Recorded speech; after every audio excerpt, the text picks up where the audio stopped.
Good morning viewers. Partnership accounts ਦੇ ਦੂਸਰੇ ਭਾਗ ਦੇ ਵਿੱਚ ਅੱਜ ਆਪਾਂ ਦੇਖਾਂਗੇ ਗੁੱਡਵਿਲ, ਜਿਸ ਨੂੰ ਪੰਜਾਬੀ ਦੇ ਵਿੱਚ ਕਿਹਾ ਜਾਂਦਾ ਹੈ ਸ਼ਾਖ। ਸਭ ਤੋਂ ਪਹਿਲੇ ਆਪਾਂ ਦੇਖਾਂਗੇ ਇਹਦੀ ਪਰਿਭਾਸ਼ਾ ਕੀ ਹੈ।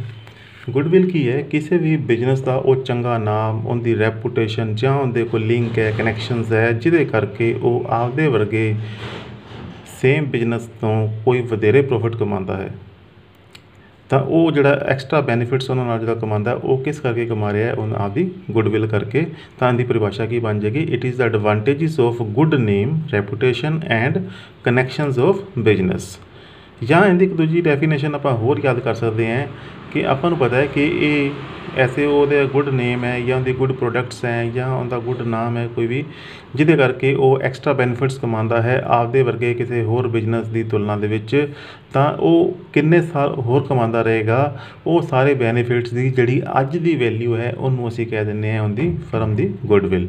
ਤਾਂ ਉਹਦੀ ਅੱਜ ਦੀ ਵੈਲਿਊ ਦੇ ਹਿਸਾਬ ਨਾਲ ਆਪਾਂ ਡੈਫੀਨੇਸ਼ਨ ਲਿਖਾਂਗੇ ਕਿ it is the present value of expected future income in access of normal return on investment. ਕਿ ਪ੍ਰੈਜ਼ੈਂਟ ਵੈਲਿਊ ਆਪਾਂ ਲੈਣੀ ਹੈ, ਅੱਜ ਦੀ ਵੈਲਿਊ ਜਿਹੜੇ ਕਿ ਫਿਊਚਰ ਵਿੱਚ ਹੋਣ ਵਾਲੀ ਜਿੰਨੀ ਵੀ ਐਕਸਟਰਾ ਆਮਦਨ ਹੈ ਇਨ ਐਕਸੈਸ ਆਫ ਨਾਰਮਲ ਰਿਟਰਨ, ਕਿ ਜਿਹੜੀ ਕਿਸੇ ਆਮ ਬਿਜ਼ਨਸ ਨੂੰ ਹੁੰਦੀ ਹੈ ਉਹਦੇ ਨਾਲੋਂ ਵੱਧ। ਤਾਂ ਇਹਨੂੰ ਮੈਂ ਇੱਕ ਛੋਟਾ ਜਿਹਾ ਇੱਕ ਮੈਥੇਮੈਟੀਕਲ ਰੂਪ ਦਿੱਤਾ ਹੈ ਕਿ it is the PV, present value of ਕਿਹਦੇ ਅੰਤਰ ਦੀ ਹੈ ਕਿ ਜਿਹੜੀ ਫਿਊਚਰ ਦੀ ਇਨਕਮ ਹੋਏਗੀ ਮਾਈਨਸ ਨਾਰਮਲ ਰਿਟਰਨ। ਅੱਗੇ ਆਪਾਂ ਇਹ ਦੇਖਦੇ ਹਾਂ ਕਿ ਇਹਨੂੰ ਪ੍ਰਭਾਵਿਤ ਕਰਨ ਵਾਲੇ ਕਿਹੜੇ ਫੈਕਟਰਸ ਹੈ ਜਿਨ੍ਹਾਂ ਦੇ ਕਰਕੇ ਵੈਲਿਊ ਆਫ ਗੁੱਡਵਿਲ ਵੱਧਦੀ ਹੈ ਜਾਂ ਘਟ ਜਾਂਦੀ ਹੈ। ਮੈਂ ਆਪਣੇ ਟੌਪਿਕ ਦੇ ਵਿੱਚ ਜਿਹੜੇ ਸਾਰੇ ਫੈਕਟਰ ਲਿਖੇ ਨੇ ਸਾਰੇ ਇਸ ਹਿਸਾਬ ਨਾਲ ਡਿਜ਼ਾਈਨ ਕੀਤੇ ਹੈ ਕਿ ਉਹ ਸ਼ੋਅ ਕਰਨਗੇ ਕਿ ਵੈਲਿਊ ਆਫ ਗੁੱਡਵਿਲ ਕਿਹਨਾਂ ਕਰਕੇ ਵੱਧਦੀ ਹੈ। ਜਿਵੇਂ ਅਸੀਂ ਕਹਿੰਦੇ ਕਿਸੇ ਫਰਮ ਦੀ ਐਫੀਸ਼ੀਐਂਟ ਮੈਨੇਜਮੈਂਟ ਹੈ, ਗੁੱਡਵਿਲ ਵਧੇਗੀ। ਉਹਦੀ ਲੋਕੇਸ਼ਨ ਬੜੀ ਫੇਵਰੇਬਲ ਹੈ, ਉਹਦੀ ਪ੍ਰੋਡਕਟਸ ਜਿਹੜੀਆਂ ਬਣਦੀਆਂ ਉਹ ਬੜੀਆਂ ਅੱਛੀ ਕੁਆਲਿਟੀ ਦੀਆਂ ਹੈ, ਉਹਦਾ ਨਾਮ ਚੱਲਦਾ ਹੈ। ਐਡਵਾਂਟੇਜਸ ਆਫ ਪੇਟੈਂਟਸ ਕਿ ਉਹਦੇ ਕੋਲ ਕੋਈ ਸਪੈਸ਼ਲ ਫਾਰਮੂਲਾ ਹੈ ਜਾਂ ਤਰੀਕਾ ਹੈ ਬਣਾਉਣ ਦਾ। ਫੇਵਰੇਬਲ ਕੌਂਟਰੈਕਟਸ, ਉਹਦੇ ਕੋਲ ਬੜੇ ਵਧੀਆ ਕੌਂਟਰੈਕਟਸ ਹੈਗੇ ਹੈ ਕਿ ਅੱਗੇ ਸਮਾਨ ਉਹਨੂੰ ਲਗਾਤਾਰ ਸਪਲਾਈ ਹੁੰਦਾ ਰਹੇਗਾ, ਕੱਚਾ ਮਾਲ ਔਰ ਤਿਆਰ ਮਾਲ ਅੱਗੇ ਲਗਾਤਾਰ ਵਿਕਦਾ ਰਹੇਗਾ। ਉਸ ਤੋਂ ਬਾਅਦ ਲੋ ਰਿਸਕ, ਕਿ ਐਸੇ ਬਿਜ਼ਨਸ ਜਿਹਦੇ 'ਚ ਰਿਸਕ ਘੱਟ ਹੈ ਉਹਦੀ ਨੈਚੁਰਲੀ ਵੈਲਿਊ ਕੀ ਹੋਏਗੀ? ਜ਼ਿਆਦਾ। ਲੋਂਗਰ ਪੀਰੀਅਡ ਆਫ ਐਗਜ਼ਿਸਟੈਂਸ, ਕਿ ਜਿਹੜਾ ਕਾਫੀ ਦੇਰ ਦਾ ਐਸਟੈਬਲਿਸ਼ਡ ਬਿਜ਼ਨਸ ਹੈ ਉਹਦੀ ਗੁੱਡਵਿਲ ਜ਼ਿਆਦਾ ਹੋਏਗੀ। ਐਡਵਰਟਾਈਜ਼ਮੈਂਟ, ਕਿ ਜਿਹਨੇ ਆਪਦੀ ਮਸ਼ਹੂਰੀ ਬਹੁਤ ਜ਼ਿਆਦਾ ਕੀਤੀ ਹੋਈ ਹੈ। ਪਰਸਨਲ ਪੋਪੂਲੈਰਿਟੀ, ਕਿ ਜਿਹੜੇ ਬਿਜ਼ਨਸ ਦੇ ਉਹਨਾਂ ਦੇ ਮਾਲਕ ਹੈ ਜਾਂ ਉਹਨਾਂ ਦੇ ਹੋਰ ਸਟਾਫ ਹੈ ਉਹਨਾਂ ਦੀ ਪੋਪੂਲੈਰਿਟੀ ਬਹੁਤ ਜ਼ਿਆਦਾ ਹੈ, ਉਹਨਾਂ ਦੀ ਇਮਾਨਦਾਰੀ, ਉਹਨਾਂ ਦੀ ਲੋਇਲਟੀ ਕਰਕੇ। ਈਜ਼ੀ ਐਕਸੈਸ ਟੂ ਸਪਲਾਇਰਸ, ਕਿ ਇਹਨਾਂ ਦਾ ਆਪਦੇ ਸਪਲਾਇਰਸ 'ਤੇ ਬੜਾ ਈਜ਼ੀ ਐਕਸੈਸ ਹੈ, ਇਹਨਾਂ ਨੂੰ ਸਮਾਨ ਕੱਚੇ ਮਾਲ ਦੀ ਜਿਹੜੀ ਪੂਰਤੀ ਹੈ ਲਗਾਤਾਰ ਹੁੰਦੀ ਰਹਿੰਦੀ ਹੈ, ਉਹਦੇ ਵਿੱਚ ਕੋਈ ਰੁਕਾਵਟ ਨਹੀਂ ਆਉਂਦੀ। ਹੁਣ ਆਪਾਂ ਇਹ ਦੇਖਦੇ ਹਾਂ ਕਿ ਗੁੱਡਵਿਲ ਨੂੰ ਵੈਲਿਊਏਸ਼ਨ ਕਰਨ ਦੀ ਜ਼ਰੂਰਤ ਪੈਂਦੀ ਕਿਉਂ ਹੈ, ਅਤੇ ਉਹ ਕਿਹੜੇ ਐਸੇ ਇਵੈਂਟਸ ਹੈ ਜਦੋਂ ਆਪਾਂ ਇਹਦੀ ਗੁੱਡਵਿਲ ਦੀ ਵੈਲਿਊਏਸ਼ਨ ਕਰਦੇ ਹਾਂ। ਤਾਂ ਆਪਾਂ ਸਿੱਧੇ ਤੌਰ 'ਤੇ ਦੇਖਾਂਗੇ ਕਿ ਚਾਹੇ ਤਾਂ ਕੋਈ ਨਵਾਂ ਪਾਰਟਨਰ ਆ ਜਾਵੇ ਜਾਂ ਕੋਈ ਪੁਰਾਣਾ ਪਾਰਟਨਰ ਚਲਾ ਜਾਏ ਜਾਂ ਕਿਸੇ ਦੀ ਡੈਥ ਹੋ ਜਾਏ, ਜਾਂ ਪਹਿਲੇ ਵੀ 3 ਪਾਰਟਨਰ ਸੀ ਹੁਣ ਉਹਨਾਂ ਨੇ ਆਪਦੀ ਪ੍ਰੋਫਿਟ ਸ਼ੇਅਰਿੰਗ ਰੇਸ਼ੋ ਚੇਂਜ ਕਰ ਲਈ, ਹੈਗੇ ਹੁਣ ਵੀ 3 ਹੀ ਨੇ ਪਾਰਟਨਰ ਉਸ ਟਾਈਮ 'ਤੇ, ਜਾਂ ਫਰਮ ਆਪਦਾ ਬਿਜ਼ਨਸ ਸਾਰਾ ਕਿਸੇ ਨੂੰ ਵੇਚ ਦੇਵੇ, ਜਾਂ ਫਰਮ ਆਪਦਾ ਬਿਜ਼ਨਸ ਜਦੋਂ ਬੰਦ ਕਰ ਦਿੰਦੀ ਹੈ ਜਿਹਨੂੰ ਅਸੀਂ ਨਾਮ ਦਿਆਂਗੇ ਡੀਜ਼ੋਲਿਊਸ਼ਨ, ਜਾਂ ਕਿ ਕੋਈ ਇੱਕ ਸਿੰਪਲ ਜਿਹੜੀ ਫਰਮ ਸੀ ਜਿਹੜੀ ਉਹ ਆਪਣੇ ਆਪ ਨੂੰ ਕੰਪਨੀ ਵਿੱਚ ਕਨਵਰਟ ਕਰਨਾ ਚਾਹੁੰਦੀ ਹੈ ਉਸ ਵੇਲੇ, ਜਾਂ ਕੋਈ 2 ਫਰਮਾਂ ਇਕੱਠੀਆਂ ਹੋ ਕੇ ਆਪਦੀ ਅਮਲਗਮੇਸ਼ਨ ਕਰਨ ਲੱਗੀਆਂ ਹਨ, ਜਾਂ ਕੋਈ ਇੱਕ ਫਰਮ ਨੇ ਆਪਦੇ ਸ਼ੇਅਰ ਦੂਸਰੇ ਕਿਸੇ ਫਰਮ ਨੂੰ ਟ੍ਰਾਂਸਫਰ ਕਰਨੇ ਹੋਣ। ਤਾਂ ਇਹ ਸਾਰੇ ਐਸੇ ਕੁਝ ਮੌਕੇ ਨੇ ਜਿਨ੍ਹਾਂ ਦੇ ਉੱਤੇ ਸਾਨੂੰ ਗੁੱਡਵਿਲ ਦੀ ਵੈਲਿਊਏਸ਼ਨ ਕਰਨ ਦੀ ਜ਼ਰੂਰਤ ਪੈਂਦੀ ਹੈ। ਇਸ ਤੋਂ ਬਾਅਦ ਆਪਾਂ ਹੁਣ ਦੇਖਾਂਗੇ ਕਿ ਗੁੱਡਵਿਲ ਜਿਹੜੀ ਹੈ ਹੁੰਦੀ ਕਿਸ ਤਰ੍ਹਾਂ ਦੀ ਹੈ। ਤਾਂ ਇਹਨੂੰ ਅਸੀਂ 2 ਮੁੱਖ ਤੌਰ 'ਤੇ ਇਹਦੇ ਵਰਗੀਕਰਨ ਕਰਾਂਗੇ। ਇੱਕ ਪਹਿਲਾ ਵਰਗੀਕਰਨ ਜਿਹੜਾ ਅਸੀਂ ਕਰਾਂਗੇ ਕਿ ਬੇਸਡ ਅਪੋਨ ਦਾ ਜੀਓਲੋਜੀਕਲ ਨੇਚਰ। ਜੀਓਲੋਜੀ ਦਾ ਮਤਲਬ ਹੁੰਦਾ ਹੈ ਕਿ ਐਨੀਮਲਸ ਦੇ ਹਿਸਾਬ ਨਾਲ, ਕਿ ਜੇ ਅਸੀਂ ਕੋਈ ਕਸਟਮਰ ਜਿਹੜੇ ਹੈ ਕਿਸੇ ਬਿਜ਼ਨਸ ਦੇ ਹੈ ਉਹਨੂੰ ਅਸੀਂ ਦੇਖਦੇ ਹਾਂ ਉਹਨਾਂ ਦੀ ਨੇਚਰ ਕਿਸ ਤਰ੍ਹਾਂ ਦੀ ਹੈ, ਤਾਂ ਉਹ ਅਸੀਂ 4 ਅਲੱਗ-ਅਲੱਗ ਐਨੀਮਲਸ ਦੇ ਹਿਸਾਬ ਨਾਲ ਦੇਖੀ ਹੈ ਕਿ ਡੋਗ ਦੇ ਹਿਸਾਬ ਨਾਲ, ਕੈਟ, ਰੈਟ ਔਰ ਰੈਬਿਟ। ਪਹਿਲੇ ਨੰਬਰ 'ਤੇ ਇਹ ਆ ਜਾਂਦੀ ਹੈ ਇਹਦੇ ਵਿੱਚ ਡੋਗ ਗੁੱਡਵਿਲ। ਡੋਗ ਗੁੱਡਵਿਲ ਕੀ ਹੁੰਦੀ ਹੈ? ਤਾਂ ਇੱਥੇ ਡੋਗ ਦੀ ਨੇਚਰ ਦੇ ਹਿਸਾਬ ਨਾਲ ਸਾਨੂੰ ਪਤਾ ਹੈ ਕਿ ਡੋਗ ਜਿਹੜਾ ਆਪਦੇ ਮਾਲਕ ਦਾ ਵਫਾਦਾਰ ਹੁੰਦਾ ਹੈ, ਆਪਦੇ ਬਿਜ਼ਨਸ ਦੇ ਪ੍ਰਤੀ ਵਫਾਦਾਰ ਹੁੰਦਾ ਹੈ। ਤਾਂ ਉਹ ਜਿਹੜਾ ਇਹ ਇਸ ਤਰ੍ਹਾਂ ਦਾ ਜਿਹੜਾ ਕਸਟਮਰ ਹੋਏਗਾ ਡੋਗ ਵਾਲੀ ਨੇਚਰ ਦਾ, ਉਹ ਜਦੋਂ ਵੀ ਬਿਜ਼ਨਸ ਇੱਕ ਜਗ੍ਹਾ ਤੋਂ ਦੂਸਰੀ ਜਗ੍ਹਾ ਜਾਏਗਾ ਉਹਦੇ ਨਾਲ ਉਹਦੇ ਪਿੱਛੇ ਹੀ ਚਲਾ ਜਾਏਗਾ। ਤਾਂ ਇਸ ਤਰ੍ਹਾਂ ਦਾ ਜਿਹੜਾ ਬਿਜ਼ਨਸ ਹੋਏਗਾ ਉਹਦੇ ਵਿੱਚ ਇਹਦੀ ਜਿਹੜੀ ਗੁੱਡਵਿਲ ਹੈ ਉਹਦੀ ਵੈਲਿਊ हमेशा ही घट गिनी जाती है। और इस तरह की गुडविल किहड़े बिजनेस चैक की जाती है, मान लो कोई प्रोफैशनल है, कोई डॉक्टर है, लॉयर है, चार्टर्ड अकाउंटेंट है। ਹੁਣ ਅਸੀਂ ਆਪਾਂ ਜੇ ਐਗਜ਼ਾਮਪਲ ਲੈ ਲਈਏ ਆਪਣੇ ਸ਼ਹਿਰ ਦੇ ਕਿਸੇ ਡਾਕਟਰ ਨਵਦੀਪ ਦੀ, ਤਾਂ ਆਪਾਂ ਉਹਨੂੰ ਦੇਖਦੇ ਹਾਂ ਕਿ ਉਹ ਡਾਕਟਰ ਦੀ ਇੰਨੀ ਜ਼ਿਆਦਾ ਗੁੱਡਵਿਲ ਹੈ ਔਰ ਉਹਦੇ ਕਸਟਮਰ ਜਿਹੜੇ ਆ ਸਾਰੇ ਕੀ ਹੈ, ਡੌਗ ਨੇਚਰ ਦੇ ਹੈ। ਕਿ ਜੇਕਰ ਅੱਜ ਨਵਦੀਪ ਡਾਕਟਰ ਆਪਦੇ ਇੱਥੋਂ ਫਾਜ਼ਿਲਕਾ ਤੋਂ ਸ਼ਿਫਟ ਹੋ ਕੇ ਕਿਸੇ ਨੇੜਲੇ ਪਿੰਡ ਵਿੱਚ ਜਾਂ ਕਿਸੇ ਹੋਰ ਨੇੜਲੇ ਸ਼ਹਿਰ ਵਿੱਚ ਚਲਾ ਜਾਂਦਾ ਹੈ, ਤਾਂ ਉਹਦੇ ਜਿਹੜੇ ਸਾਰੇ ਕਸਟਮਰ ਹੈ ਉਹ ਉਹਨੂੰ ਦਿਖਾਉਣ ਵਾਸਤੇ ਉੱਥੇ ਚਲੇ ਜਾਣਗੇ, ਮਗਰ ਕਿਸੇ ਹੋਰ ਡਾਕਟਰ ਦੇ ਕੋਲ ਨਹੀਂ ਜਾਣਗੇ। ਤਾਂ ਇਸ ਦਾ ਮਤਲਬ ਕੀ ਹੈ ਕਿ ਉਹ ਜਿਹੜਾ ਹੁਣ ਉਹਦੀ ਪੁਰਾਣੀ ਲੋਕੇਸ਼ਨ ਹੈ ਉੱਥੇ ਉਹਦੀ ਗੁੱਡਵਿਲ ਜਿਹੜੀ ਹੈ ਖਤਮ ਹੋ ਜਾਏਗੀ। ਉਹ ਗੁੱਡਵਿਲ ਸਾਰੀ ਜਿਹੜਾ ਡਾਕਟਰ ਆਪਦੇ ਨਾਲ ਨਵੇਂ ਸ਼ਹਿਰ 'ਚ ਲੈ ਗਿਆ। ਦੂਸਰੇ ਪਾਸੇ ਆ ਜਾਂਦੀ ਹੈ ਹੁਣ ਕੈਟ ਗੁੱਡਵਿਲ। ਕੈਟ ਗੁੱਡਵਿਲ ਆਪਾਂ ਕੈਟ ਦੀ ਨੇਚਰ ਦੇ ਹਿਸਾਬ ਨਾਲ ਦੇਖਣਾ, ਕਸਟਮਰ ਜਿਹੜਾ ਕੈਟ ਨੇਚਰ ਦਾ ਹੈ। ਕਿ ਕੈਟ ਦੀ ਨੇਚਰ ਕੀ ਹੁੰਦੀ ਹੈ ਕਿ ਉਹ ਜਿਹੜੀ ਆਪਦੀ ਪੁਰਾਣੀ ਲੋਕੇਸ਼ਨ ਹੈ ਉਹ ਉੱਥੇ ਹੀ ਉਹਦੇ ਨਾਲ ਉਹਦਾ ਪਿਆਰ ਹੁੰਦਾ ਹੈ, ਉਹਦੇ ਮਾਲਕ ਨਾਲ ਕੋਈ ਪਿਆਰ ਨਹੀਂ ਹੁੰਦਾ। ਮਾਲਕ ਚਾਹੇ ਉੱਥੇ ਰਹੇ, ਚਾਹੇ ਕਿਤੇ ਉਹ ਚਲਾ ਜਾਏ। ਤਾਂ ਕੀ ਹੈ ਕਿ ਇਹ ਕਸਟਮਰ ਉੱਥੇ ਦੇ ਉੱਥੇ ਹੀ ਬੰਨੇ ਰਹਿਣਗੇ, ਇਸ ਤਰ੍ਹਾਂ ਦੀ ਨੇਚਰ ਵਾਲੇ। ਤਾਂ ਇਸ ਤਰ੍ਹਾਂ ਦੇ ਜਿਹੜੇ ਬਿਜ਼ਨਸ ਹੋਣਗੇ ਉਹਨਾਂ ਦੀ ਜਿਹੜੀ ਗੁੱਡਵਿਲ ਹੈ ਉਹ ਹਮੇਸ਼ਾ ਕੀ ਹੋਏਗੀ, ਹਾਈ ਵੈਲਿਊ ਦੀ। ਤੀਸਰਾ ਆ ਜਾਂਦਾ ਰੈਟ ਗੁੱਡਵਿਲ। ਰੈਟ ਗੁੱਡਵਿਲ ਮਤਲਬ ਕੀ ਹੈ, ਰੈਟ ਦੀ ਨੇਚਰ ਦੇ ਕਸਟਮਰ ਹੈ ਇਹਨਾਂ ਦੇ। ਜਿਸ ਤਰ੍ਹਾਂ ਰੈਟ ਦੇ ਵਿੱਚ ਉਹਦੀ ਕੋਈ ਅਟਰੈਕਸ਼ਨ ਨਹੀਂ ਹੁੰਦੀ, ਨਾ ਤਾਂ ਬਿਜ਼ਨਸ ਦੇ ਨਾਲ, ਨਾ ਹੀ ਉਹਦੇ ਮਾਲਕ ਦੇ ਨਾਲ। ਤਾਂ ਉਹਨੇ ਕੀ ਕਰਨਾ ਹੈ ਕਿ ਉਹ ਜਿੱਥੇ ਮਰਜ਼ੀ ਜਾ ਸਕਦਾ ਹੈ, ਇਹ ਆਪਦੀ ਜ਼ਰੂਰਤ ਦੇ ਮੁਤਾਬਿਕ, ਜਿਵੇਂ ਜਿੱਥੇ ਉਹਨੂੰ ਪੁੱਖਦਾ ਸਮਾਨ ਮਿਲ ਜੇ ਉੱਥੇ ਉਹ ਚਲਾ ਜਾਂਦਾ ਹੈ। ਤਾਂ ਇੱਥੇ ਅਸੀਂ ਉਹਦੀ ਗੁੱਡਵਿਲ ਦੇ ਬਾਰੇ ਕੋਈ ਸਹੀ ਜੱਜਮੈਂਟ ਨਹੀਂ ਕਰ ਸਕਦੇ। ਅਸੀਂ ਕਹਿੰਦੇ ਹਾਂ ਕਿ ਇਹਨਾਂ ਦੀ ਗੁੱਡਵਿਲ ਕੀ ਹੁੰਦੀ ਹੈ, ਅਨਸਰਟਨ। ਉਸ ਤੋਂ ਬਾਅਦ ਆ ਜਾਂਦਾ ਚੌਥੀ ਨੇਚਰ ਹੈ ਰੈਬਿਟ ਨੇਚਰ ਦੀ, ਕਿ ਜਿਨ੍ਹਾਂ ਦੇ ਕਸਟਮਰ ਰੈਬਿਟ ਦੀ ਨੇਚਰ ਦੇ ਹੋਣ। ਸਾਨੂੰ ਪਤਾ ਹੈ ਕਿ ਰੈਬਿਟ ਦੀ ਨੇਚਰ ਇਸ ਤਰ੍ਹਾਂ ਦੀ ਹੁੰਦੀ ਹੈ ਕਿ ਉਹ ਆਪਦੀ ਲੋਕੇਸ਼ਨ ਤੋਂ ਜ਼ਿਆਦਾ ਦੂਰ ਜਾਣਾ ਪਸੰਦ ਨਹੀਂ ਕਰਦਾ। ਤਾਂ ਇਸ ਕਰਕੇ ਕੀ ਹੈ ਕਿ ਉਹ ਦੇਖਦਾ ਹੈ ਕਿ ਮਾਲਕ ਚਾਹੇ ਉਹਦਾ ਚਲਾ ਗਿਆ ਪਰ ਉਹ ਕੀ ਹੈ, ਉਹ ਉੱਥੇ ਹੀ ਉਸੇ ਲੋਕੇਸ਼ਨ ਦੇ ਆਸ-ਪਾਸ ਹੀ ਆਪਦਾ ਕੰਮ ਚਲਾਉਣ ਦੀ ਕੋਸ਼ਿਸ਼ ਕਰਦਾ ਹੈ। ਅਤੇ ਇਸ ਤਰ੍ਹਾਂ ਦੇ ਬਿਜ਼ਨਸ ਦੀ ਵੈਲਿਊ ਵੀ ਹਮੇਸ਼ਾ ਕੀ ਹੁੰਦੀ ਹੈ, ਲੋ। ਦੂਸਰਾ ਇੱਕ ਪਹਿਲੇ ਸੀ ਇਹ ਲਈ ਸੀ ਜਿਓਲੋਜੀਕਲ ਨੇਚਰ ਦੇ ਹਿਸਾਬ ਨਾਲ। ਹੁਣ ਆਪਾਂ ਸੈਕਿੰਡ ਇਹਦੀ ਕਲਾਸੀਫਿਕੇਸ਼ਨ ਕਰਾਂਗੇ based upon the way of acquisition, ਕਿ ਜਿਹੜੀ ਇਹ ਗੁੱਡਵਿਲ ਹੈ ਇਹ ਆਪਾਂ ਕਿਸ ਤਰੀਕੇ ਨਾਲ ਐਕਵਾਇਰ ਕੀਤੀ ਹੈ। ਇਹ ਆਪਾਂ ਪਰਚੇਜ਼ ਕੀਤੀ ਹੈ ਜਾਂ ਆਪੇ ਸੈਲਫ ਜਨਰੇਟ ਕੀਤੀ ਹੈ। ਪਰਚੇਜ਼ ਗੁੱਡਵਿਲ ਦਾ ਮਤਲਬ ਕੀ ਹੈ ਕਿ ਮੰਨ ਲਓ ਕਿ ਮੈਂ ਕਿਸੇ ਦਾ ਚੱਲਿਆ ਚਲਾਇਆ ਬਿਜ਼ਨਸ, ਮੰਨ ਲਓ ਉਹਦਾ ਜਿਹਦੀ ਕਿ ਮੰਨ ਲਓ ਕਿ ਚੱਲਿਆ ਚਲਾਇਆ ਬਿਜ਼ਨਸ ਥੋੜ੍ਹਾ ਜਿਹਾ ਵੱਧ ਰੇਟ 'ਤੇ ਖਰੀਦ ਲਿਆ। ਫੋਰ ਐਗਜ਼ਾਮਪਲ ਆਪਾਂ ਇੱਥੇ ਲਈ ਹੈ ਕਿ ਮੰਨ ਲਓ ਕਿ XYZ ਦਾ ਜਿਹੜਾ ਬਿਜ਼ਨਸ ਸੀ ਉਹ ABC ਨੇ ਪਰਚੇਜ਼ ਕਰ ਲਿਆ 7 ਲੱਖ ਰੁਪਏ 'ਚ। ਪਰ ਉਸ XYZ ਦੇ ਬਿਜ਼ਨਸ ਦੀ ਵਰਥ ਕਿੰਨੀ ਸੀਗੀ, ਵਰਥ ਦਾ ਮਤਲਬ ਹੈ ਕਿ ਐਸੈਟਸ ਮਾਈਨਸ ਆਊਟਸਾਈਡ ਲਾਇਬਿਲਿਟੀਜ਼ 5,80,000। ਇਹਦਾ ਮਤਲਬ ਕਿ 5,80,000 ਦੇ ਬਿਜ਼ਨਸ ਵਾਸਤੇ ਮੈਂ ਉਹਨੂੰ ਪੇਮੈਂਟ ਕਰਤੀ 7 ਲੱਖ ਦੀ। ਤਾਂ ਕਿੰਨਾ, 1,20,000 ਫਾਲਤੂ ਦਿੱਤਾ ਹੈ। ਕਿਉਂ ਮੈਂ ਦਿੱਤਾ ਹੈ, ਮੈਂ ਉਹਦੀ ਗੁੱਡਵਿਲ ਦੇ ਹਿਸਾਬ ਨਾਲ ਦਿੱਤਾ ਹੈ। ਤਾਂ ਮੇਰੇ ਕੋਲ ਇਹ ਜਿਹੜਾ ਮੈਂ 1,20,000 ਐਕਸਟਰਾ ਦਿੱਤਾ ਹੈ ਉਹ ਕੀ ਆ ਜਾਏਗੀ, ਪਰਚੇਜ਼ ਆਫ ਗੁੱਡਵਿਲ।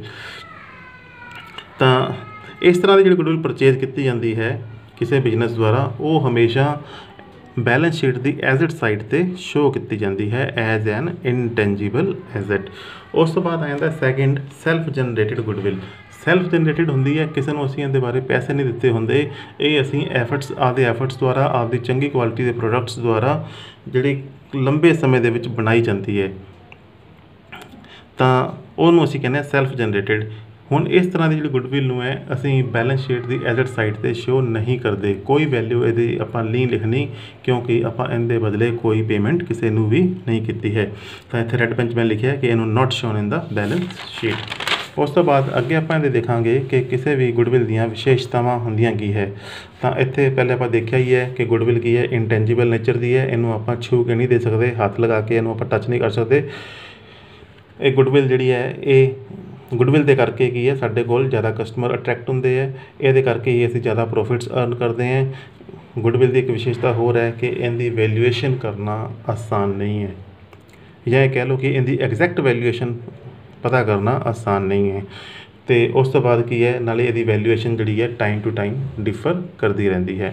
ਉਸ ਤੋਂ ਬਾਅਦ ਆ ਜਾਂਦਾ ਇਹ ਆਪਾਂ ਵੈਲਿਊਏਸ਼ਨ ਨੂੰ ਕਰਾਂਗੇ ਕਿਵੇਂ। ਹੁਣ ਆਪਾਂ ਇੱਥੇ ਲਿਖਿਆ ਕਿ ਇਹਦੀ ਐਗਜ਼ੈਕਟ ਵੈਲਿਊਏਸ਼ਨ ਤਾਂ ਡਿਫੀਕਲਟ ਹੈ, ਪਰ ਇੱਕ ਰਫ ਜਿਹਾ ਇਹਦਾ ਐਸਟੀਮੇਟ ਆਪਾਂ ਕਿਵੇਂ ਲਗਾਉਂਦੇ ਹਾਂ, ਉਹ ਕਿਹੜੇ ਤਰੀਕੇ ਹਨ, ਉਹ ਆਪਣੇ ਕੋਲ ਇੱਥੇ 5 ਤਰੀਕੇ ਆਪਾਂ ਲਿਖੇ ਹੈ एक तो है एवरेज प्रॉफिट मैथड, दूसरा है वेटेड एवरेज प्रॉफिट मैथड जिन्होंने ਅਸੀਂ ਮਲਟੀਪਲਾਇਰ ਮੈਥਡ ਵੀ ਕਹਿ ਦਿੰਦੇ ਹਾਂ, तीसरा सुपर प्रॉफिट मैथड ਤੇ ਲਾਸਟ ਵਾਲੇ ਦੋ ਮੈਥਡ ਹਨ कैपिटलाइजेशन ऑफ प्रॉफिट कि वो अगे दो है कैपिटलाइजेशन ऑफ एवरेज प्रॉफिट या कैपिटलाइजेशन ऑफ सुपर प्रॉफिट।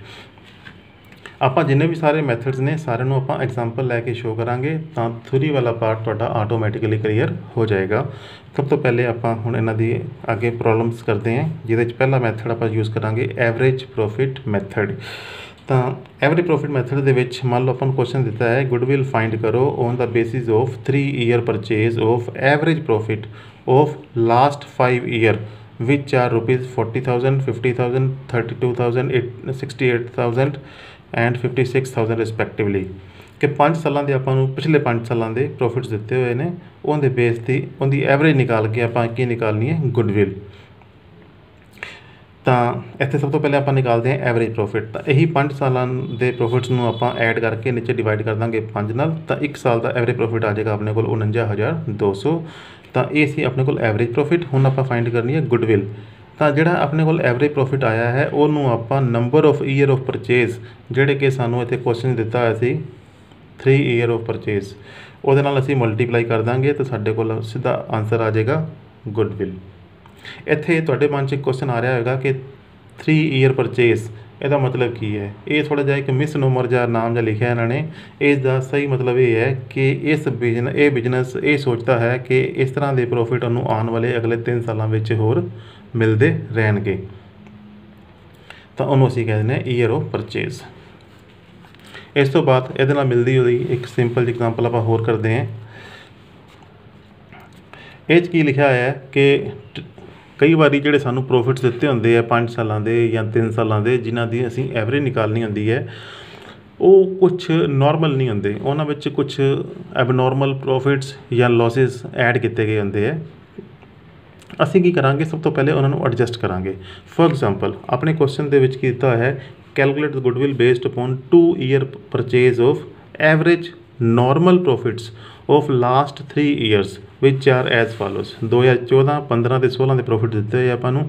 ਹੁਣ ਜਿਵੇਂ 2014 ਦੇ ਵਿੱਚ ਨਾਲ ਦਿੱਤਾ ਹੋਇਆ ਕਿ ਇਹਦੇ ਵਿੱਚ ਕੁਛ ਐਬਨੋਰਮਲ ਗੇਨ ਹੈ 8,000 ਦਾ ਵਿੱਚ ਇਹਦੇ 'ਚ ਆ ਗਿਆ ਹੋਇਆ, ਠੀਕ ਹੈ। ਤਾਂ ਜੇ ਇਹਦੇ 'ਚ 8,000 ਦਾ ਐਬਨੋਰਮਲ ਗੇਨ ਹੈ ਕਿ ਜਿਹੜਾ ਕਿ ਸਾਨੂੰ ਇਸ ਸਾਲ ਤਾਂ ਹੋ ਗਿਆ ਪਰ ਆਉਣ ਵਾਲੇ ਸਾਲਾਂ ਦੇ ਵਿੱਚ ਇਸ ਤਰ੍ਹਾਂ ਦਾ ਜ਼ਰੂਰੀ ਨਹੀਂ ਹੈ ਹੋਵੇਗਾ ਤਾਂ ਅਸੀਂ ਇਹ 8,000 ਪ੍ਰੋਫਿਟ ਨੂੰ ਇਹਦੇ ਵਿੱਚੋਂ ਘਟਾ ਦਿਆਂਗੇ ਅਤੇ 2014 ਦਾ ਪ੍ਰੋਫਿਟ ਅਸੀਂ ਗਿਣਾਂਗੇ 50,000 ਮਾਈਨਸ 8,000 ਬਰਾਬਰ 42,000। ਤਾਂ ਇੱਥੇ ਆਪਾਂ ਇਸ ਤਰ੍ਹਾਂ ਪਹਿਲੇ ਐਡਜਸਟਮੈਂਟ ਕਰਾਂਗੇ। ਇਸੇ ਤਰ੍ਹਾਂ ਹੀ ਦੂਜੇ ਸਾਲ 15 ਵਿੱਚ ਸਾਨੂੰ ਕੀ ਹੈ ਕਿ ਕੋਈ ਐਬਨੋਰਮਲ ਲੋਸ ਹੋਇਆ ਸੀ, ਠੀਕ ਹੈ, 12,000 ਰੁਪਏ ਦਾ। ਤਾਂ ਅਸੀਂ ਕੀ ਕਰਾਂਗੇ ਇਹਦਾ ਮਤਲਬ ਇਹ 12,000 ਰੁਪਏ ਲੋਸ ਵਿੱਚ ਆਲਰੇਡੀ ਘਟਾਇਆ ਗਿਆ। ਇਹ ਹਰ ਸਾਲ ਤਾਂ ਨਹੀਂ ਹੋਏਗਾ, ਅਸੀਂ ਕੀ ਕਰਾਂਗੇ ਇਹਨੂੰ ਦੁਬਾਰਾ ਵਾਪਸ ਜੋੜ ਦਿਆਂਗੇ ਤਾਂ 60,000 ਜਮ੍ਹਾਂ 12 ਇਹ ਆ ਜਾਏਗਾ 72,000। ਤੀਸਰੇ ਸਾਲ ਦੇ ਵਿੱਚ ਕੀ ਹੈ 55,000 ਪ੍ਰੋਫਿਟ ਸੀ ਪਰ ਉਹਦੇ 'ਚ ਕੀ ਹੈ ਉਹਨਾਂ ਨੇ excluding 7,000 as insurance premium of firm ਦੀ ਪ੍ਰੋਪਰਟੀ ਕਿ ਫਰਮ ਦੀ ਪ੍ਰੋਪਰਟੀ ਦਾ ਕੋਈ ਇੰਸ਼ੋਰੈਂਸ ਪ੍ਰੀਮੀਅਮ ਭਰਿਆ ਕਿ ਜਿਹੜਾ ਉਹ ਉਹਨਾਂ ਨੇ ਵਿੱਚ ਨਹੀਂ ਘਟਾਇਆ। ਤਾਂ ਤੁਹਾਨੂੰ ਪਤਾ ਹੈ ਕਿ ਇੰਸ਼ੋਰੈਂਸ ਪ੍ਰੀਮੀਅਮ ਭਰਨਾ ਇੱਕ ਆਮ ਐਕਸਪੈਂਡੀਚਰ ਹੈ, ਬਿਜ਼ਨਸ ਨਾਲ ਸੰਬੰਧਿਤ ਹੈ, ਇਹਨੂੰ ਘਟਾਉਣਾ ਚਾਹੀਦਾ ਸੀ ਤਾਂ ਆਪਾਂ ਹੁਣ ਘਟਾ ਦਿਆਂਗੇ। 55 'ਚੋਂ 7 ਗਿਆ ਬਾਕੀ ਕੀ ਰਹਿ ਜਾਏਗਾ 48,000 ਰੁਪਏ। ਤਾਂ ਉਸ ਤੋਂ ਬਾਅਦ ਆਪਾਂ ਇਹਦੀ ਹੁਣ ਸੈਟਿੰਗ ਕਰਾਂਗੇ ਕਿ ਸਿੰਪਲ ਐਵਰੇਜ ਕੱਢ ਲਾਂਗੇ 3 ਸਾਲਾਂ ਦੇ ਪ੍ਰੋਫਿਟਸ ਦੀ, ਤਿੰਨਾਂ ਨੂੰ ਆਪਾਂ ਐਡ ਕਰਾਂਗੇ ਵਿੱਚੋਂ ਔਰ ਇਹਦਾ 3 ਨਾਲ ਡਿਵਾਈਡ ਕਰਕੇ ਆਪਣੇ ਕੋਲ ਆ ਜਾਏਗਾ ਐਵਰੇਜ ਪ੍ਰੋਫਿਟ 54,000। ਹੁਣ ਗੁੱਡਵਿਲ ਪਤਾ ਕਰਨੀ ਹੈ ਤਾਂ ਉਸ ਤੋਂ ਬਾਅਦ ਆਪਾਂ ਉਵੇਂ ਹੀ into number of year purchase ਕਰ ਦਿਆਂਗੇ ਜਿਹੜੇ ਆਪਣੇ ਇਸ ਕੁਐਸਚਨ ਦੇ ਵਿੱਚ ਕਿੰਨੇ ਦਿੱਤੇ ਹੋਏ ਨੇ 2 ਈਅਰ ਪਰਚੇਜ਼। ਤਾਂ ਉਹ ਆਪਾਂ ਜਦੋਂ ਮਲਟੀਪਲਾਈ ਕੀਤਾ ਕਿੰਨਾ ਆ ਗਿਆ 1,08,000। ਇੱਥੇ ਦੁਬਾਰਾ ਫਿਰ ਆਪਾਂ ਰਿਪੀਟ ਕਰਦੇ ਹਾਂ ਕਿ number of year of purchase ਦਾ ਮਤਲਬ ਕੀ ਹੈ ਕਿ ਅਸੀਂ ਆਉਣ ਵਾਲੇ ਕਿੰਨੇ ਸਾਲਾਂ ਤੱਕ ਇਸ ਤਰ੍ਹਾਂ ਦੇ ਪ੍ਰੋਫਿਟਸ ਨੂੰ ਐਕਸਪੈਕਟ ਕਰਦੇ ਹਾਂ। ਸੈਕਿੰਡ ਮੈਥਡ ਆ ਜਾਂਦਾ ਹੁਣ ਆਪਣੇ ਕੋਲ ਵੇਟਡ ਐਵਰੇਜ ਪ੍ਰੋਫਿਟ ਮੈਥਡ।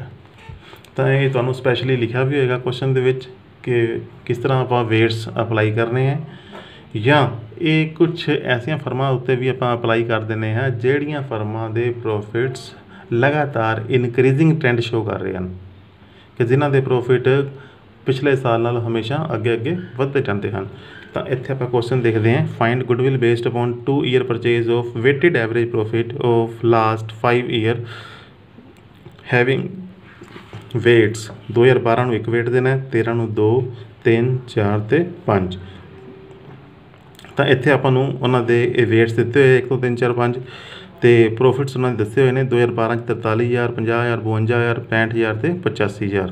ਆਪਾਂ ਹੁਣ ਇਹ 'ਚ ਕਰਨਾ ਕੀ ਹੈ, ਸਭ ਤੋਂ ਪਹਿਲੇ ਆਪਾਂ ਇਹਨੂੰ ਨੋਟ ਕਰ ਲਾਂਗੇ ਇਸ ਜਗ੍ਹਾ 'ਤੇ ਕਿ ਇਹ ਪ੍ਰੋਫਿਟਸ ਆਪਣੇ ਕਿੰਨੇ ਕਿੰਨੇ ਹੈਗੇ ਹੈ ਕਿ ਜਿਵੇਂ 2012 'ਚ ਇਹਨਾਂ 13, 14, 15, 16 ਸਾਹਮਣੇ ਉਹਨਾਂ ਆਪਾਂ ਇਹਨਾਂ ਦੇ ਲਿਖਾਂਗੇ ਕਿੰਨੇ ਕਿੰਨੇ ਵੇਟਸ ਦਿੱਤੇ ਹੋਏ ਹੈ। ਔਰ ਉਸ ਤੋਂ ਬਾਅਦ ਅਸੀਂ ਹਰੇਕ ਸਾਲ ਦੇ ਪ੍ਰੋਫਿਟ ਨੂੰ ਵੇਟ ਨਾਲ ਮਲਟੀਪਲਾਈ ਕਰਕੇ ਪ੍ਰੋਡਕਟ ਕੱਢਾਂਗੇ ਔਰ ਸਾਰੇ ਪ੍ਰੋਡਕਟਸ ਨੂੰ ਅਸੀਂ ਜੋੜ ਦਿਆਂਗੇ। ਇਸੇ ਤਰ੍ਹਾਂ ਸਾਰੇ ਵੇਟਸ ਨੂੰ ਜੋੜ ਲਾਂਗੇ। ਹੁਣ ਐਵਰੇਜ ਕੱਢਣ ਵਾਸਤੇ ਅਸੀਂ ਇਹ ਦੋਨਾਂ ਨੂੰ ਡਿਵਾਈਡ ਕਰਾਂਗੇ। 9,84,000 ਨੂੰ 15 ਨਾਲ ਡਿਵਾਈਡ ਕਰਕੇ ਕਿੰਨਾ ਆ ਜਾਏਗਾ 65,600। ਇਹ ਸਾਡੇ ਕੋਲ ਆ ਗਿਆ ਐਵਰੇਜ ਪ੍ਰੋਫਿਟ। ਤਾਂ ਹੁਣ ਅਸੀਂ ਇਹਨੂੰ ਗੁੱਡਵਿਲ ਫਾਈਂਡ ਕਰਨ ਵਾਸਤੇ ਇਨਟੂ ਕਰ ਦਿਆਂਗੇ 2 ਜਿਹੜਾ ਕਿ number of year of purchase ਹੈ ਤੇ ਆਪਣੇ ਕੋਲ ਸਿੱਧਾ ਆਨਸਰ ਆ ਜਾਏਗਾ 1,31,200। ਤਾਂ ਇਹ ਬਿਲਕੁਲ ਸਿੰਪਲ ਜਿਹਾ ਐਵਰੇਜ ਪ੍ਰੋਫਿਟ ਮੈਥਡ ਦੇ ਹੈਗੇ ਸੀਗੇ। ਇਸ ਤੋਂ ਬਾਅਦ ਆਪਾਂ ਇੱਕ ਨਵਾਂ ਮੈਥਡ ਕਰਦੇ ਹਾਂ, super profit method. Super profit ਨਾਮ ਤੋਂ ਹੀ ਥੋੜ੍ਹਾ ਪਤਾ ਲੱਗ ਰਿਹਾ ਕਿ ਸੁਪਰ।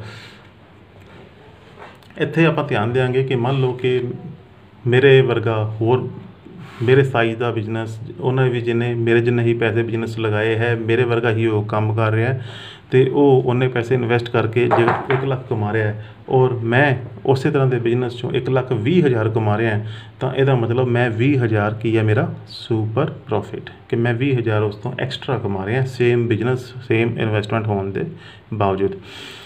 ਤਾਂ ਉਹਨੂੰ ਅਸੀਂ ਕਹਿੰਦੇ ਸੁਪਰ ਪ੍ਰੋਫਿਟ। ਅਤੇ ਇੱਥੇ ਆਪਣੇ ਕੁਐਸਚਨ ਦੇਖੋ, ਹੁਣ ਮੇਰਾ ਕੈਪੀਟਲ ਕਿੰਨਾ ਲੱਗਿਆ ਹੈ 60,000 ਅਤੇ ਨੋਰਮਲ ਰੇਟ ਆਫ ਰਿਟਰਨ 12%। ਕਹਿਣ ਦਾ ਭਾਵ ਹੈ ਕਿ ਜੇ ਮੇਰੇ ਵਰਗਾ ਕੋਈ ਹੋਰ ਬਿਜ਼ਨਸ 60,000 ਰੁਪਇਆ ਬਿਜ਼ਨਸ 'ਚ ਇਨਵੈਸਟ ਕਰੇ ਤਾਂ ਉਹ 12% ਇਹਦੇ ਉੱਤੇ ਜਿਹੜਾ ਬੰਦਾ ਹੈ ਉਹ ਕਮਾਏਗਾ। 12 6 72 ਮਤਲਬ 7200 ਰੁਪਏ ਕਮਾਏਗਾ ਉਸ ਸਾਲ ਦੇ। ਹੁਣ ਮੇਰਾ ਜਿਹੜਾ ਪ੍ਰੋਫਿਟ ਹੈ ਪਿਛਲੇ 3 ਸਾਲਾਂ ਦਾ ਉਹ ਕਿੰਨਾ ਹੈ 22,000, 25,000 ਅਤੇ 25,000। ਤਾਂ ਮੈਂ ਹੁਣ ਆਪਾਂ ਫਾਈਂਡ ਕਰਨਾ ਹੈ calculate goodwill based upon 3 year purchase of super profit. ਤਾਂ ਸੋਲੂਸ਼ਨ ਦੇ ਵਿੱਚ ਸਭ ਤੋਂ ਪਹਿਲੇ ਆਪਾਂ ਦੇਖਾਂਗੇ ਕਿ ਨੋਰਮਲ ਪ੍ਰੋਫਿਟ ਹੋਣਾ ਕਿੰਨਾ ਚਾਹੀਦਾ ਹੈ, ਕਿ ਜਿਹੜਾ ਮੇਰੇ ਨਾਲ ਦਾ ਬਿਜ਼ਨਸ ਹੈ ਉਹ ਕਿੰਨਾ ਕਮਾ ਰਿਹਾ 60,000 ਗੁਣਾ 12% 7200। ਪਰ ਮੈਂ ਕਿੰਨਾ ਕਮਾ ਰਿਹਾ ਐਵਰੇਜ ਪ੍ਰੋਫਿਟ 22,000 25 ਦੀ ਐਵਰੇਜ ਕੱਢਾਂਗੇ ਆਪਾਂ, ਇਹ ਆ ਜਾਏਗਾ ਆਪਣੇ ਕੋਲ 24,000।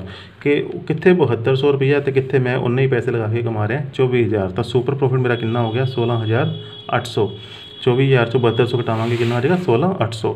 ਤਾਂ ਹੁਣ ਇਹ 16,800 ਨੂੰ ਮੈਂ ਮਲਟੀਪਲਾਈ ਕਰ ਦਾਂਗਾ ਈਅਰ ਆਫ ਪਰਚੇਜ਼ ਦੇ ਨਾਲ, ਕਿ ਇਸ ਤਰ੍ਹਾਂ ਦਾ 16,800 ਮੈਂ ਆਉਣ ਵਾਲੇ 3 ਸਾਲਾਂ ਤੱਕ ਮੇਨਟੇਨ ਘੱਟੋ ਘੱਟ ਕਰਦਾ ਰਹਾਂਗਾ।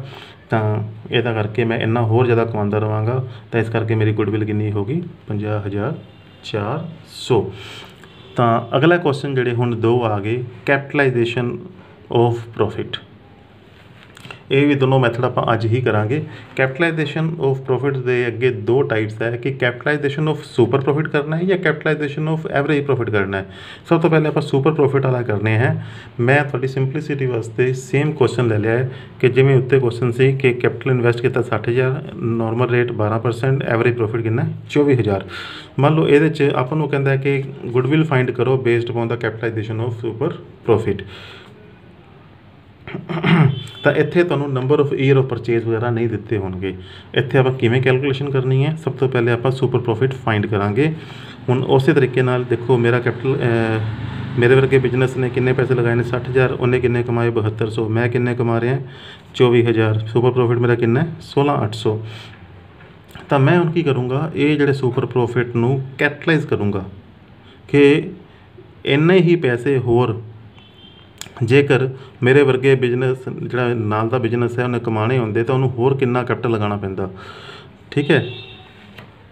ਤਾਂ 16,800 ਨੂੰ ਮੈਂ ਕੈਪੀਟਲਾਈਜ਼ ਕਰਨ ਵਾਸਤੇ ਕੀ ਕਰੂੰਗਾ, ਜਿਹੜੀ ਰੇਟ ਆਫ ਰਿਟਰਨ ਸੀ ਉਹਨੂੰ ਮੈਂ ਨੀਚੇ ਡਿਨੋਮੀਨੇਟਰ 'ਚ ਅਤੇ ਉੱਤੇ 100 ਨਾਲ ਮਲਟੀਪਲਾਈ ਕਰ ਦੂੰਗਾ। ਤਾਂ ਇਸ ਤਰ੍ਹਾਂ ਮੇਰੇ ਕੋਲ ਆ ਜਾਏਗਾ ਇਹਦੀ ਵੈਲਿਊ 1,40,000। ਠੀਕ ਹੈ ਜੀ। ਤਾਂ ਇਸ ਤਰ੍ਹਾਂ ਇਸ ਬਿਜ਼ਨਸ ਦੀ ਗੁੱਡਵਿਲ ਕਿੰਨੀ ਹੈ 1,40,000। ਅਤੇ ਹੁਣ ਆਪਾਂ ਇਸੇ ਤਰੀਕੇ ਵਾਲਾ ਇੱਕ ਕੁਐਸਚਨ ਹੋਰ ਲੈਂਦੇ ਹਾਂ ਜਿਹਦੇ ਵਿੱਚ ਤੁਹਾਨੂੰ ਡਾਇਰੈਕਟਲੀ ਕੈਪੀਟਲ ਨਹੀਂ ਦਿੱਤਾ ਹੋਏਗਾ, ਜਾਣ ਕੇ ਤੁਹਾਨੂੰ ਉਹਨਾਂ ਨੇ ਇੱਥੇ ਐਸੈਟਸ ਐਂਡ ਲਾਇਬਿਲਿਟੀਜ਼ ਦੇ ਦਿੱਤੀਆਂ। ਤਾਂ ਆਪਾਂ ਕੀ ਕਰਾਂਗੇ, ਐਸੈਟਸ ਅਤੇ ਲਾਇਬਿਲਿਟੀ ਨੂੰ ਘਟਾ ਕੇ ਪਹਿਲੇ ਕੀ ਕੱਢਾਂਗੇ ਕੈਪੀਟਲ। ਬਾਕੀ ਸਾਰਾ ਕੁਐਸਚਨ ਮੈਂ ਸੇਮ ਰੱਖਿਆ ਤੁਹਾਡੀ ਸਿੰਪਲਿਸਿਟੀ ਵਾਸਤੇ। ਤਾਂ ਦੇਖੋ ਇੱਥੇ ਟੋਟਲ ਐਸੈਟਸ 3 ਲੱਖ, ਲਾਇਬਿਲਿਟੀਜ਼ 2,40,000। ਬਾਕੀ ਸਾਰਾ ਕੁਐਸਚਨ ਉਵੇਂ ਹੀ ਹੈ, normal rate of return, average profit. ਤਾਂ ਇੱਥੇ ਕੀ ਹੈ, ਤੁਹਾਨੂੰ ਉਹਨਾਂ ਨੇ ਕੈਪੀਟਲ ਨਹੀਂ ਦਿੱਤਾ, ਉਹਨਾਂ ਨੇ ਕੀ ਦਿੱਤਾ, ਐਸੈਟਸ ਤੇ ਲਾਇਬਿਲਿਟੀਜ਼। ਤਾਂ ਸਾਨੂੰ ਪਤਾ ਬੈਲੈਂਸ ਸ਼ੀਟ ਦੇ ਹਿਸਾਬ ਨਾਲ ਜੇ ਅਸੀਂ ਐਸੈਟ ਸਾਈਡ ਵਾਲੀ ਜਿਹੜੀ ਟੋਟਲ ਦੇ ਵਿੱਚੋਂ ਲਾਇਬਿਲਿਟੀਜ਼ ਘਟਾ ਦਿਆਂਗੇ ਤਾਂ ਬਾਕੀ ਫਿਗਰ ਕੀ ਆ ਜਾਂਦੀ ਆਪਣੇ ਕੋਲੇ, ਕੈਪੀਟਲ। ਤਾਂ ਇੱਥੇ ਆਪਾਂ ਪਹਿਲੇ ਕੈਪੀਟਲ ਐਮਪਲੋਇਡ ਕੱਢ ਲਾਂਗੇ, 3 ਲੱਖ ਵਿੱਚ 2040 ਕੱਢ ਕੇ ਬਾਕੀ ਆ ਗਿਆ 60,000। ਬਾਕੀ ਸਾਰਾ ਕੁਐਸਚਨ ਕੀ ਹੈ ਤੁਹਾਡਾ ਸੇਮ ਆ ਜਾਏਗਾ ਪ੍ਰੀਵੀਅਸ ਕੁਐਸਚਨ ਦੇ ਸੇਮ। ਨੈਕਸਟ ਤੇ ਲਾਸਟ ਕੁਐਸਚਨ ਆਪਾਂ ਕਰਨ ਲੱਗੇ ਕੈਪੀਟਲਾਈਜੇਸ਼ਨ ਆਫ ਐਵਰੇਜ ਪ੍ਰੋਫਿਟ। ਤਾਂ ਇੱਥੇ ਸੁਪਰ ਪ੍ਰੋਫਿਟ ਨਹੀਂ ਕਰਨਾ, ਆਪਾਂ ਸਿੱਧਾ ਐਵਰੇਜ ਪ੍ਰੋਫਿਟ ਨੂੰ ਹੀ ਕੈਪੀਟਲਾਈਜ਼ ਕਰਨਾ ਹੈ। ਤਾਂ ਇੱਥੇ ਆਪਾਂ ਨੂੰ ਗਿਵਨ ਕੀ ਹੈ, ਕੈਪੀਟਲ ਕਿੰਨਾ ਲਗਾਇਆ ਹੈ, ਨੋਰਮਲ ਰੇਟ ਆਫ ਰਿਟਰਨ ਕਿੰਨੀ ਹੈ, ਐਵਰੇਜ ਪ੍ਰੋਫਿਟ ਕਿੰਨਾ ਹੈ, ਸੇਮ ਕੁਐਸਚਨ ਮੈਂ ਉਹੀ ਲਿਆ। ਤਾਂ ਸਭ ਤੋਂ ਪਹਿਲੇ ਆਪਾਂ ਦੇਖਾਂਗੇ ਕਿ ਜਿਹੜਾ ਮੈਂ ਐਵਰੇਜ ਪ੍ਰੋਫਿਟ 24,000 ਰੁਪਇਆ ਕਮਾ ਰਿਹਾ ਉਹਨੂੰ ਕਮਾਉਣ ਵਾਸਤੇ ਕਿੰਨਾ ਕੈਪੀਟਲ ਚਾਹੀਦਾ ਹੈ। ਉਹਨੂੰ ਫਾਈਂਡ ਕਰਨ ਵਾਸਤੇ ਮੈਂ ਕੀ ਨਿਕਾਲਾਂਗਾ, ਉਹਦੀ capitalised value of average profit. ਤਾਂ ਉਹ ਕਿਵੇਂ ਆਏਗੀ ਕਿ ਇਸ 24,000 ਨੂੰ ਅਸੀਂ ਡਿਵਾਈਡ ਕਰ ਦਾਂਗੇ 12% ਨਾਲ, ਤਾਂ ਇਹ ਤੁਹਾਡੇ ਕੋਲ ਆ ਜਾਏਗੀ 2 ਲੱਖ। ਕਹਿਣ ਦਾ ਭਾਵ ਹੈ ਕਿ 24,000 ਰੁਪਏ ਪ੍ਰੋਫਿਟ ਨੂੰ ਕਮਾਉਣ ਵਾਸਤੇ ਬਾਜ਼ਾਰ ਦੀ ਦਰ ਦੇ ਨਾਲ ਮੈਨੂੰ ਘੱਟੋ ਘੱਟ ਕਿੰਨਾ ਕੈਪੀਟਲ ਚਾਹੀਦਾ, 2 ਲੱਖ ਰੁਪਏ। ਪਰ ਐਕਚੁਅਲ 'ਚ ਮੈਂ ਉਹੀ ਪ੍ਰੋਫਿਟ ਕਮਾ ਕਿੰਨੇ ਰੁਪਏ 'ਚ ਰਿਹਾ, 60,000 ਰੁਪਏ ਲਗਾ ਕੇ। ਤਾਂ ਇਹਦਾ ਮਤਲਬ ਬਾਕੀ ਜਿਹੜੀ ਹੈ 2 ਲੱਖ ਦੇ ਵਿੱਚੋਂ 60,000 ਤਾਂ ਲਗਾਇਆ, ਬਾਕੀ ਜਿਹੜਾ 1,40,000 ਮੇਰੀ ਕੀ ਕੰਮ ਕਰ ਰਹੀ ਹੈ, ਗੁੱਡਵਿਲ। ਤਾਂ ਇੱਥੇ ਗੁੱਡਵਿਲ ਦੀ ਵੈਲਿਊ ਕੀ ਆ ਜਾਏਗੀ, ਇਹ ਜਿਹੜੀ ਕੈਪੀਟਲਾਈਜ਼ ਵੈਲਿਊ ਵਿੱਚੋਂ ਆਪਾਂ ਘਟਾ ਦੇਣਾ ਜਿਹੜਾ ਮੇਰਾ ਕੈਪੀਟਲ ਆਲਰੇਡੀ ਲੱਗਿਆ ਹੋਇਆ, ਤਾਂ ਬਾਕੀ ਰਹਿ ਗਈ 1,40,000। ਇਹਦੇ ਵਿੱਚ ਵੀ ਮੈਂ ਇੱਕ ਕੁਐਸਚਨ ਸੇਮ ਹੋਰ ਬਣਾਤਾ ਹੈ ਕਿ ਮੰਨ ਲਓ ਤੁਹਾਨੂੰ ਕੈਪੀਟਲ ਨਹੀਂ ਦਿੱਤਾ ਹੋਇਆ, ਇਨਵੈਸਟ ਕੀਤਾ ਹੋਇਆ, ਤੁਹਾਨੂੰ ਐਸੈਟਸ ਐਂਡ ਲਾਇਬਿਲਿਟੀਜ਼ ਦੇ ਦਿੱਤੀਆਂ, ਤਾਂ ਆਪਾਂ ਅੱਗੇ ਕੁਐਸਚਨ ਕਿਵੇਂ ਕਰਾਂਗੇ, ਆਪਾਂ ਦੋਨਾਂ ਨੂੰ ਘਟਾ ਦਿਆਂਗੇ ਤੇ ਕੈਪੀਟਲ ਫਾਈਂਡ ਕਰ ਲਾਂਗੇ। ਅਗਲਾ ਐਗਜ਼ਾਮਪਲ ਆ ਦੇਖੋ, ਇਹ ਤੁਹਾਨੂੰ ਕੀ ਗਿਵਨ ਹੈਗਾ ਕਿ ਐਸੈਟਸ ਔਰ ਲਾਇਬਿਲਿਟੀਜ਼। ਤਾਂ ਆਪਾਂ ਇਹ ਦੋਵਾਂ ਲੈਸ ਕਰਾਂਗੇ ਤਾਂ ਆਪਣੇ ਕੋਲ ਇਹ ਚੀਜ਼ ਆ ਜਾਏਗੀ ਉੱਪਰ, ਜਿਵੇਂ ਇਸ ਕੁਐਸਚਨ ਵਿੱਚ ਕੀ ਸੀਗਾ, ਕੈਪੀਟਲ। ਬਾਕੀ ਸਾਰਾ ਕੁਐਸਚਨ ਇਹਦੇ ਵਿੱਚ ਸੇਮ ਹੈ, ਤੁਸੀਂ ਇਹਨੂੰ ਆਰਾਮ ਨਾਲ ਕਰ ਸਕਦੇ ਹੋ। ਔਰ ਵਿਊਅਰਸ, ਜੇ ਆਪਾਂ ਇਹਨਾਂ ਪਾਰਟਸ ਅੱਜ ਬਹੁਤ ਧਿਆਨ ਨਾਲ ਕਰ ਲੈਂਦੇ ਹਾਂ ਤਾਂ ਇਹ ਅੱਜ ਕੰਪਲੀਟ ਤੁਹਾਡਾ ਸੈਕਿੰਡ ਲੈਸਨ ਹੋ ਗਿਆ ਪਾਰਟਨਰਸ਼ਿਪ ਅਕਾਊਂਟਸ ਦਾ। ਤਾਂ ਉਮੀਦ ਹੈ ਕਿ ਤੁਸੀਂ ਇਹਨੂੰ ਬਹੁਤ ਧਿਆਨ ਨਾਲ ਕਰੋਗੇ। ਔਰ ਨਾਲ ਇੱਕ ਰਿਕੁਐਸਟ ਹੈ ਤੁਹਾਨੂੰ ਸਾਰਿਆਂ ਨੂੰ ਕਿ ਇਸ ਚੈਨਲ ਨੂੰ ਤੁਸੀਂ ਸਬਸਕ੍ਰਾਈਬ ਕਰੋ ਔਰ ਲਾਈਕ ਕਰੋ, ਤਾਂ ਕਿ ਤੁਹਾਨੂੰ ਇਹ ਜਿਹੜੇ ਸਾਰੇ ਲੈਕਚਰਸ ਹੈ ਲਗਾਤਾਰ ਆਉਂਦੇ ਰਹਿਣ। Thank you viewers.